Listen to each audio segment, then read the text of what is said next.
Hey there, it's CJ Willie and I'm cracking a pack. Today is pack number 7 in the Magic the Gathering Hour Devastation Bundle Bingo. Check out my preview video for the explanation on how this bundle bingo will work. I've added a link to the preview video in the description below. So, here we get ready to crack open the packs, and we are to pack number 7.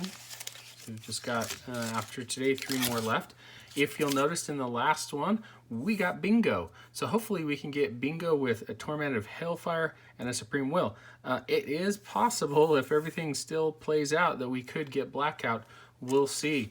So as I go through the pack, I'm not going to spend a ton of time on the commons unless they have some sort of impact on the, limited format, or maybe in a rare circumstance on more of a standard format. Let's zoom in. I'll probably spend a little bit more time on the uncommon and the rare. My viewpoint is from a very casual Magic the Gathering point of view, so hopefully, it'll be a different or unique spin to rating Magic cards. First card out of the pack is Dutiful Servants, 4 mana, 3 and a white. It's a zombie at 2/5, vanilla text. So this could have played a much larger role if you wanted to do a Dirtly deck. Like I said in the previous packs, the format is really aggressive. So by turn 4, if you didn't have a steady line of blockers and creatures to put out, you weren't going to win the game. And this came a little bit too slow. It didn't really fit into any of the format kind of combos, so it wasn't a card that I was too excited to play. Next is Frontline Devastator, 4 mana, 3 and a red. It's a zombie Minotaur Warrior. It's a 3/3. It has a flick 2, and then you can pay 1 and a red, and Frontline Devastator gets +1/+0 until end of turn. Frontline Devastator was a beater. It kind of topped out on the end of the aggressive curve. On turn 4, you could play this next turn. It had the Afflict 2, which was really hard to defend against, if you will. And then you could just pump it a couple of times, and you had a 5/3 attacker. Afflict, very difficult to kind of figure out if you want to block or not, because you were going to take damage either way. Frontline Devastator, I thought, was a pretty good common. Unquenchable Thirst, 2 mana, 1 and a blue. It's an enchantment aura, enchant creature. When Unquenchable Thirst enters the battlefield, if you control a desert or there is a desert card in your graveyard, tap enchanted creature. Enchanted creature doesn't untap during its controller's untap step. So a little bit cheaper costed, Claustrophobia or Water Knot. Comes with a downside: if you don't have a desert, you got to let the creature attack or figure out a way to tap it so that Unquenchable Thirst can do its work. In Amonkhet and Hour Devastation, there were plenty of deserts to go around, so this really came into play a little easier, a little cheaper. Tap down a creature and it shuts it down. Next we have Mummy Paramount, 2 mana, 1 and a white. It's a zombie at 2/2. Whenever another zombie enters the battlefield under your control, Mummy Paramount gets +1/+1 until end of turn. Yeah, it didn't really fit too much into any of the zombie decks. In limited, it was okay. Problem was that you weren't getting a +1/+1 each turn, and it kind of got weaker as the game went along. Where it could have been an earlier offensive trick. Maybe you're attacking on turn 3 with a 3/3. Maybe on turn 4 you're attacking with a 3/3. It just wasn't as good as some of the other common zombies that you could play for 2 mana. Next is Beneath the Sands, 3 mana, 2 and a green. It's a sorcery. Search your library for a basic land card, put it onto the battlefield, tap, then shuffle your library, cycling 2 generic mana. This is a great card in the kind of limited format because you could go get the basic land that you needed, put it onto the battlefield. So if you're splashing a color, maybe you're going tricolor, it was an easier way to grab that color. And if you didn't need it, you just cycle it for 2 generic, pitch it, and go get a card, hopefully, that you needed. So Beneath the Sands, I did like, especially with the cycling 2 ability. Next, we have Grizzly Survivor. It's 3 mana, 2 and a black. It's a Minotaur Warrior at 2/3. Whenever you cycle or discard a card, Grizzly Survivor gets +2/+0 until end of turn. So in a cycling deck, this was okay. The problem was that for 3 mana you got a 2/3, and sure, it could attack as a 4/3, or maybe it could block as a 4/3. I tried it a couple of times in limited and draft. It just didn't seem to pan out as much as I wanted. I wanted to do cycling more dependent on the situation than trying to get this creature as a 4/3. So it was about a C-level card for me. You know, I'd include it in a deck if I needed a creature, but it didn't really pan out in kind of the cycling strategy that I wanted it to work in. Next we have God Pharaoh's Faithful, 1 planes. It's a human wizard at 0/4. Whenever you cast a blue, black, or red spell, you gain 1 life. So kind of playing the theme of Nicol Bolas, you know, being a blue, black, or red creature, or Grixis creature. Yeah, no. I mean, sure, it could stop the aggressive decks a little bit, but the payoff just wasn't there. Nope. I'm out on the card. I don't know that I maybe played it once. Didn't really play it in anything. I may have played it once in limited. It just, garbage. Feral Prowler, 2 mana, 1 and a green cat, 1/3. When Feral Prowler dies, draw a card. So we've talked about this a little bit in previous packs.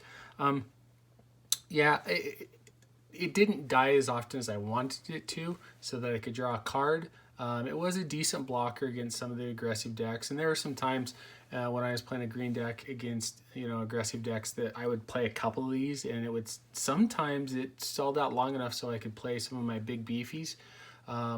It just, I think it was a little bit of a trick card, gotcha card, because you thought, well, I'm going to play this on turn 2, and then it's going to die, and I'm going to get myself a card. I didn't draw a card as often as I would have liked. Gilded Ceradon, 5 mana, 4 and a red. It's a beast at 4/4. Whenever Gilded Ceradon attacks, if you control a desert or there is a desert card in your graveyard, target creature can't block this turn. So one of the Desert Matters creatures.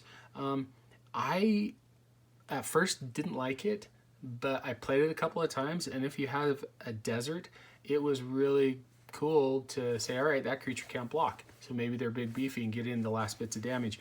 It was a little overcosted to be in the aggressive red decks, but if you paired it with green red, it wasn't too bad, and even black red, it wasn't too bad either.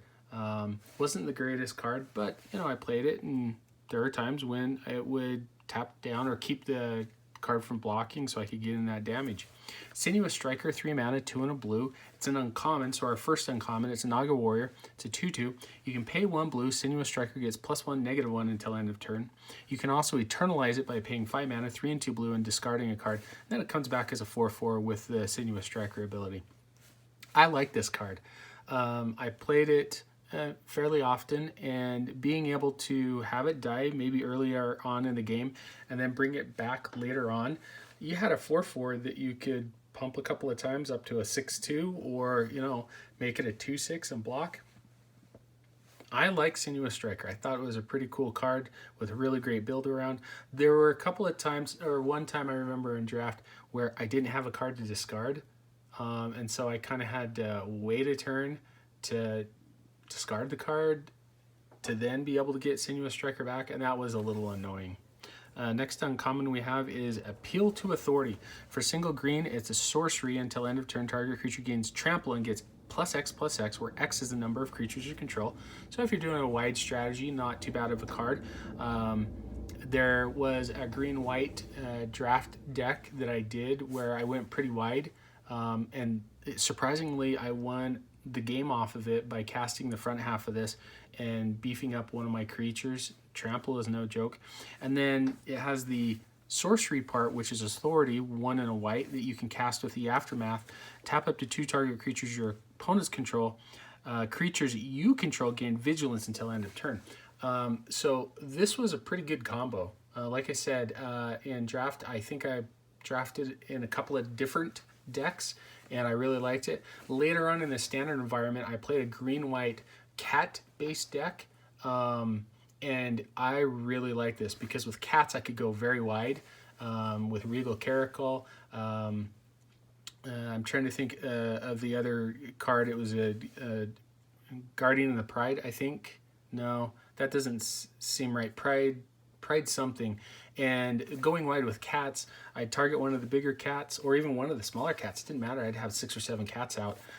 It would get +X/+X and trample.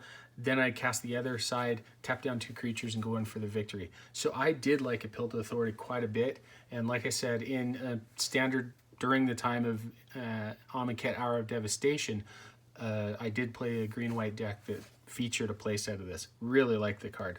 Okay, our next uncommon is Dagger of the Worthy. 2 generic mana. It's an artifact equipment. Equipped creature gets +2/+0 and it has Afflict 1, equipped for 2. I never played with this card. Don't have too much of an opinion. The problem with it, I think, is that it costs 4 mana, 2 to play, 2 to equip, and sure, it gives your creature +2/+0, but the Afflict 1 is really measly.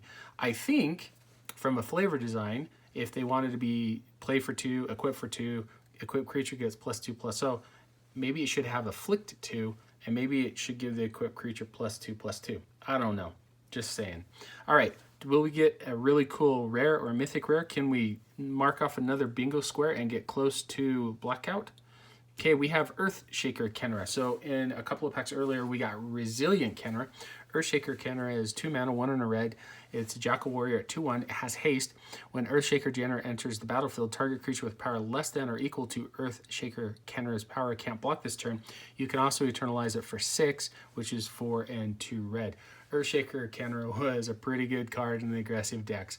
I was able to play it one time. It's awesome. Comes down on turn 2 with haste if they've got a creature on their side, which more than likely only has a power of 1 or 2. It's not going to be able to block. You knock in with Earthshaker Kenra, get in some damage. It'll die pretty easy, which happens, but if you get to the point where you can eternalize it, it's going to come out and it's going to pretty much shut down any blocker on the other side because it's a 4/4 at that point. Fantastic card. In the aggressive build, it's one of the cards you really want to have. And if the game goes to the 6th turn, you're probably going to win because you're going to eternalize this thing and go in for the victory. So, pretty cool card. All right. And then we have a foil, Harrier Naga, which is 3 mana, 2 and a green. It's a Naga Warrior at 3/3 with no text. So, pretty much vanilla creature. Yeah, Harrier Naga was a cuttable creature in draft. It was maybe the 23rd card. Didn't really do much in any of the decks. Not having any flavor text and just being a vanilla 3/3 wasn't that great of a card. And then we have a mountain, full art mountain, and a lifelink cat token. So out of this particular pack, my favorite card is going to be a Pilled Authority. Even though Earthshaker Kenra is probably a close second, a Pilled Authority was so much fun to play. In a go ride strategy, it was just awesome. And by the time you'd went wide by turn 5 or 6, you could play both halves of this card and go in for the kill. And pretty much 80-90% of the time, that's exactly what happened. Was target the one creature, 2 of your creatures can't block, all in, game. Anyway, I hope you enjoyed the video. If you did like it, please subscribe and share it. Take some time to tell me in the comments section what was your favorite or best card out of the pack. Until next time when I'm back to crack the next pack in the Magic the Gathering Hour of Devastation Bundle Bingo.